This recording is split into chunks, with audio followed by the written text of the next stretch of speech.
आपके अपने परिवार एग्जामपुर में। आशा करता हूं कि आप अच्छे होंगे, स्वस्थ होंगे और खूब अच्छे से पॉजिटिव तरीके से अपनी तैयारी को कर रहे होंगे और आगे फ्यूचर की अपनी प्लानिंग कर चुके होंगे कि किस तरह से किन किन सब्जेक्ट को लेकर क्या रणनीति बनानी चाहिए और किस प्रकार से विषयों को पढ़ना है, जिससे कि इस बार अपना सिलेक्शन सिक्योर कर सके, है ना। तो मैं आपको एक सब्जेक्ट पढ़ाते हुए दिखूंगा जिसका नाम है यूपीजीके। इस बैच में मैं आपको एक सब्जेक्ट पढ़ाऊंगा जिसका नाम है यूपीजीके। सबसे पहले अगर मैं आपको बताऊं यूपीजीके है क्या, तो यह कहा जाता है कि जिस प्रदेश में आपको नौकरी करना है अर्थात उत्तर प्रदेश से संबंधित ज्ञान, उत्तर प्रदेश से संबंधित ज्ञान जो परीक्षा कराने वाली हमारी संस्था है यूपीपीआरबी, Uttar Pradesh police recruitment board. अगर हम इसकी बात करें तो इसका एक उद्देश्य है। इसका उद्देश्य है क्या? इसका उद्देश्य है कि जो बच्चे यूपी में किसी भी स्थान पर नौकरी करना चाहते हैं, किसी भी स्थान पर नौकरी करना चाहते हैं, वो क्या है, कैसे कर सकते हैं, है ना, कैसे कर सकते हैं, और साथ ही साथ ये है कि उसके बारे में उनको जानकारी होनी चाहिए, है ना, जिससे कि वो आसानी से अपने कर्तव्यों का निर्वहन कर सके। इसके लिए जो कमीशन का अपना मानना है कि वो उत्तर प्रदेश से संबंधित कुछ सामान्य चीजें पूछते हैं आप लोगों से, है ना। आइएगा सबसे पहले देखते हैं क्या कि सिलेबस क्या है, हमारा पाठ्यक्रम क्या है। पाठ्यक्रम तो पाठ्यक्रम में कुछ इस प्रकार से, है ना, कुछ इस प्रकार से चीजों को पढ़ा जाता है। सबसे पहले हम देखते हैं भाई उत्तर प्रदेश का एक सामान्य परिचय। उत्तर प्रदेश का एक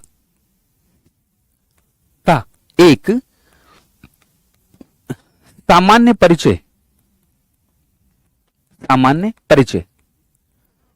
उत्तर प्रदेश कब बना, इसकी राजधानी क्या थी, है ना, क्या क्या चीजें हुई, है ना, कब कब राजधानी बदली, इसकी सीमाएं कहां तक फैली हैं, उत्तर में कहां तक है, पश्चिम में कहां तक, पूरब में कहां तक, दक्षिण में कहां तक, कौन से राज्यों की सीमा मिलती है, कौन सी देशीय सीमा है, कौन सी अंतरराष्ट्रीय सीमा है, इसके अंतर्गत हम परिचय के अंतर्गत पढ़ते हैं। इसके बाद अपना यूपी का इतिहास होगा। यूपी का इतिहास पढ़ने के साथ साथ हम पढ़ेंगे यूपी की कला एवं संस्कृति, यूपी की कला एवं संस्कृति, कला एवं संस्कृति। इसके बाद हम यूपी का भूगोल देखते हैं, यूपी का भूगोल। इसके बाद यूपी की राज्य व्यवस्था, यूपी की राज्य व्यवस्था किस प्रकार का शासन प्रणाली है। इसके बाद आता है यूपी की अर्थव्यवस्था, यूपी की अर्थव्यवस्था, कौन सा जिला ज्यादा कमाई करता है, कौन सा कम कमाई करता है, कहां की जीडीपी में ज्यादा योगदान है, कहां की जीडीपी में कम योगदान है, कौन सा क्षेत्र है ज्यादा रोजगार देता है, कौन सा क्षेत्र है जो कम रोजगार देता है, इसके अंतर्गत हम लोग पढ़ते हैं। इसके बाद क्या करते हैं बेटा, इसके बाद आता है यूपी में संस्थान, कौन कौन से शोध संस्थान हैं, कौन कौन से ऐसे संस्थान हैं जो संस्कृति से संबंधित हैं, इसके अंतर्गत। फिर आता है यूपी में विविध, इसके अंतर्गत हम लोग क्या करते हैं, है ना, इसके अंतर्गत कि जो छोटी छोटी चीजें हैं, जैसे यूपी में कोई आयोग बड़ा हो, है ना, किस प्रकार का आयोग काम करता है, यूपी में विधानसभा के द्वारा या यूपी सरकार के द्वारा बनाया गया कोई ऐसा अधिनियम जो उत्तर प्रदेश के शासन व्यवस्था के लिए काफी महत्वपूर्ण होता है, वो इसके अंतर्गत पढ़ते हैं। और सबसे लास्ट में जो आपका सब्जेक्ट के अंतर्गत आता है वो है यूपी का करंट अफेयर, यूपी का करंट अफेयर, ठीक है ना। ये परीक्षा के अनुरूप लगभग 1 साल का करंट अफेयर आपको पढ़ाया जाता है ना, 1 साल का करंट अफेयर। यहां अब आप कहोगे गुरुजी यूपी का वन, यूपी की मिट्टी, यूपी की जलवायु, यूपी में वर्षा, ये सब तो बताया ही नहीं आपने। भैया ये सब भूगोल के अंतर्गत है। ऐसे ही यूपी के राज्यपाल, यूपी के मुख्यमंत्री, यूपी में पहले स्थान पर कौन विधानसभा के अध्यक्ष, कौन विधानसभा के सभापति, ये सब तो बताया ही नहीं। इसे ही बेटा राज्य व्यवस्था कहते हैं।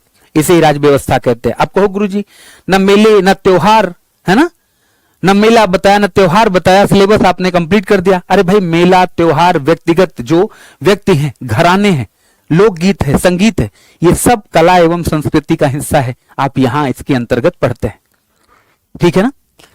जैसा कि आप लोगों को पता होगा कि इस बैच की क्लासेस आपकी 1 जुलाई से शुरू होने वाली है। 1 जुलाई से मैं आपको 2 बजे 2 PM शाम मतलब दोपहर में 2 बजे मैं आपको पढ़ाते हुए दिखूंगा। क्या? यूपीजी के, ठीक है ना। खूब अच्छे से कमर कस लीजिए।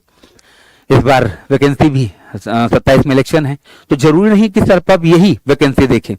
आप इसके साथ साथ यूपी की गन्ना पर्यवेक्षक की हो, लेखपाल की हो, जितनी भी वैकेंसी आएंगी आप सबके लिए सक्षम हो पाएंगे अगर यूपीजी के पढ़ रहे हैं तो। जूनियर असिस्टेंट जैसे पेपर जो है उसमें 20-20 क्वेश्चन सीधे सीधे यूपीजी के हैं। तो अगर आप इस विषय को तैयार करते हैं तो एक नहीं कई जगहों पर इसका काम आपको आने वाला है, ठीक है ना। शुक्रिया आप सबका, आभार, जुड़ने के लिए शुक्रिया। 1 तारीख से आपकी रेगुलर क्लासेस चली जाएंगी, आप उसके साथ रहिए, बने रहिए, अच्छा लगेगा। शुक्रिया, टाटा, बाय बाय।